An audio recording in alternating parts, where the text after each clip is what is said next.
ఈరోజు విలేకరుల సమావేశ ఉద్దేశం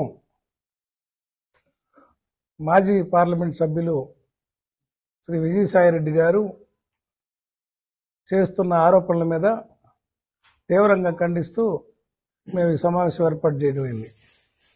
విజయసాయిరెడ్డి గారు మాటలు చూస్తుంటే ఈయన ఎప్పటి నుంచో జగన్ గారికి అనుకూల శత్రువుగా ప్రవర్తిస్తూ వస్తున్నట్టుగా ఇవాళ అర్థమవుతా ఉంది. ఎందుకంటే ఒక రాజకీయ నాయకుడికి ఉండకూడని లక్షణాలన్నీ కూడా ఆయనలో ఉన్నాయి. ముఖ్యంగా వైఎస్ఆర్ పార్టీలో ముఖ్య నాయకుడిగా ఉంటూ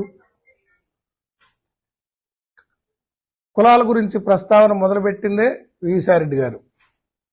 అంటే జగన్మోహన్ రెడ్డి గారి మీద నమ్మకంతో కులాలకు అతీతంగా అందరూ పార్టీల్లో పనిచేస్తూ ఉంటే ప్రత్యేకంగా కొన్ని కులాలని వెంటబడి మరీ పార్టీలో వద్దని వెళ్ళగొట్టి చంద్రబాబు నాయుడికి మేలు చేసే విధంగా ప్రవర్తించాడు.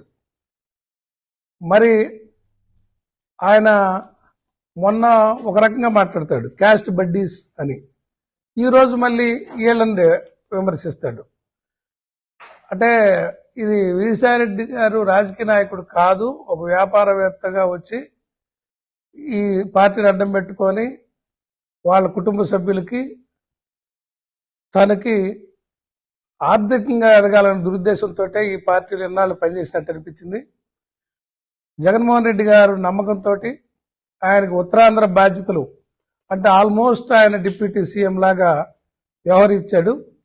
ఉత్తరాంధ్ర మొత్తం అందరికీ తెలిసి రాష్ట్రంలో ఉత్తరాంధ్రలో ఆయన చేసిన నిర్వాహకాల వల్ల పార్టీ ఎంత దెబ్బతిందో జగన్మోహన్ రెడ్డి గారు తెలుసుకొని పక్కకి బాధ్యతలు తప్పించాక ఆయన బ్లాక్ మెయిలింగ్ మొదలు పెట్టడం జరుగుతుంది.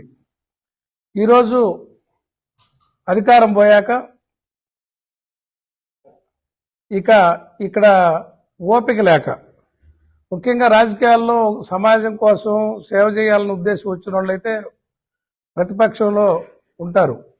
ఆయనకి అధికారం లేనిది ఉండలేనట్టుగా ఢిల్లీలో లాబింగ్లకు అలవాటు పడ్డ మనిషి ఉండలేక ఆయన కేంద్రంలో ఎవరికో దగ్గర కావాలని ఈ నిర్ణయాలన్నీ ఈ ప్రవర్తన అంతా కూడా మనం చూస్తూ ఉంటే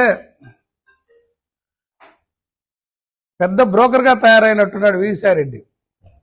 ఈయన బ్రోకరేజీలు గుండానే కదా కేసీఆర్ కూతురు జైల్లో పడింది.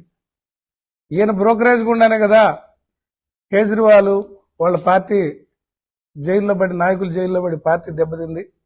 ఇతని నిర్వాహకాలు, ఇతని సలహాలు ఎంత ప్రమాదకరమైనయో దేశం అందరికీ తెలుసు.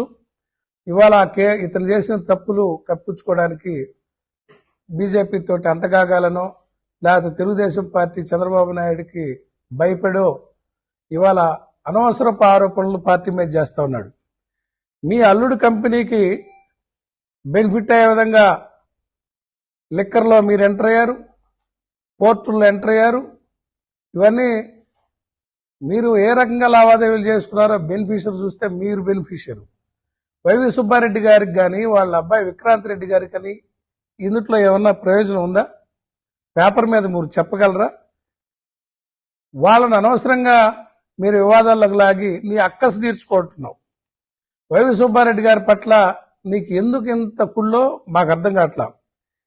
ఈ జిల్లాలో కూడా ఏలు పెట్టి 2019లో వైవి సుబ్బారెడ్డి గారు పార్లమెంటుకి పోటీ చేస్తే ఆయన సీనియర్గా ఉంటాడని ఇతను ఢిల్లీలో ఇతని ఆటలు సాగవేమనే ఉద్దేశంతో సుబ్బారెడ్డి గారి మీద సొంత కుటుంబ సభ్యుడి మీద కూడా మీరు చాడీలు చెప్పి సీటు తప్పిగలిగిన మీకు ఇంకొకరి గురించి కోటరీ అని మీరు ఎట్లా మాట్లాడగలుగుతారు? మీరు ఈ పార్టీలో ఉండి సుబ్బారెడ్డి గారిని అన్యాయం చేసినారని మీ మనసాక్షికి తెలియదా విజయసాయిరెడ్డి గారు? ఈ జిల్లాలో రాజకీయాలు నిలబెట్టి మీరు ఎన్ని సీట్లు ఇప్పించింది అందరికీ తెలుసు కదా. మీరు ఇప్పించిన సీట్లలో ఉన్నోళ్ళు ఇప్పుడు ఎవరన్నా పార్టీకి పనిచేస్తున్నారా? అంటే మీరందరూ ఒక దొంగల్లాగా వచ్చి దోచుకోవడానికి వచ్చి పార్టీ అధికారం లేకపోయేసరికి క్షణం ఉండలేక పార్టీ బయటికి పోవడానికి ఏదో ఒక ఆరోపణలు మీరు చేస్తూ ఉన్నారు. మీకు మీకు ఇచ్చిన అవకాశాలకి జగన్మోహన్ రెడ్డి గారు సహనం కలిగిన నేత కాబట్టి నిన్ను ఇంతకాలం బరాయించాడు అనుకోవాలా. ఇంకొకరెవరు మిమ్మల్ని బరాయించలేరు.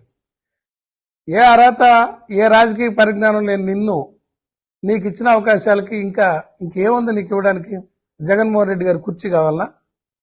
ఇంకా అంతకంటే ఏం చేయగలుగుతాడు ఆయన? అది రాదు కాబట్టి నువ్వు వాళ్ళ కూటమి ప్రభుత్వంతో అంటగాగి వైఎస్ఆర్ పార్టీ వ్యతిరేకంగా కుట్రలకు పాల్పడి వాళ్ళ ద్వారా ఏదో బెనిఫిట్ అవ్వడానికి ఇవాళ చేస్తుంది యావత్తు వైఎస్ఆర్ పార్టీ శ్రేణులు గమనిస్తా ఉన్నారు.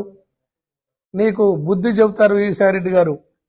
జగన్మోహన్ రెడ్డి గారికి రవ్వంత నష్టం జరిగినా లేదా వైఎస్ఆర్ పార్టీకి రవ్వంత నష్టం జరిగేటట్టు మీరు ప్రవర్తించిన మీ వల్ల జరిగితే దానికి మీరు పెద్ద మూల్యం చెల్లించుకోవాల్సి వస్తుంది. ఈ సందర్భంగా హెచ్చరిస్తా ఉన్నాం. వైవి సుబ్బారెడ్డి గారు ఈ జిల్లాలో ఆయన పార్లమెంట్ సభ్యుడిగా ఉన్నప్పుడు కేంద్ర విద్యాలయాలు తీసుకురావటం, ఢిల్లీకి పోయే రైళ్లు, రాజస్థాన్ పోయే రైళ్లు ఆపటం అనేక స్టేషన్లో, అదేవిధంగా అండర్ పాసులు తీసుకురావటం, ఎస్కలేటర్ రైల్వే స్టేషన్ ఎస్కలేటర్, ఒక ప్రతిపక్షంలో ఉండి కూడా గతంలో ఎవరు చేయనన్ని విధంగా ఎంపీగా ఆయన చేసిన పనులు అందరికి తెలుసు. ఆయనే గాని మొన్న అధికారంలో ఉన్నట్టయితే ఈ జిల్లా దశ మారుండేది. పారిశ్రామిక వార్డు వచ్చేది, ఎయిర్పోర్ట్ వచ్చేది, వెలుగొండకి నీళ్లు ఈ పాటికే వచ్చిండే. జిల్లాలో మంచి పేరు తెచ్చుకుంటాడనో, జగన్మోహన్ రెడ్డి గారి దగ్గర పార్టీకి బలంగా ఉంటాడనో మీరు కుట్రలు చేసి వైవి సుబ్బారెడ్డి గారిని పక్కన పెట్టించగలిగితే, వైవి సుబ్బారెడ్డి గారు చెబితే నువ్వు పక్కకు పోయేది? వాళ్ళ అబ్బాయి అంతకుముందు నువ్వు రిజైన్ చేయ పార్టీ నుంచి బయటకు పోకముందు నువ్వు మాట్లాడిన మాట ఏంది? ఇవాళ రోజుకు ఒక మాట మాట్లాడటం, రోజుకు ఒక రకంగా ప్రవర్తించడం. చంద్రబాబు నాయుడు పక్కలో కూర్చున్నప్పుడే మా అన్న అని అంటావు, బయటకు వస్తే క్యాస్ట్ బడ్డీస్ అంటావు, కులాల ప్రస్తావన తీసుకొచ్చి రాజకీయాల్లో హీన రాజకీయ సంస్కృతిని తీసుకొచ్చింది మాత్రం వీసారెడ్డి అని ఇటువంటి వ్యక్తి ఈ పార్టీకి వదిలి వెళ్ళటం శుభపరిణామం అని కూడా ఈ సందర్భంగా తెలియజేస్తా ఉన్నాం.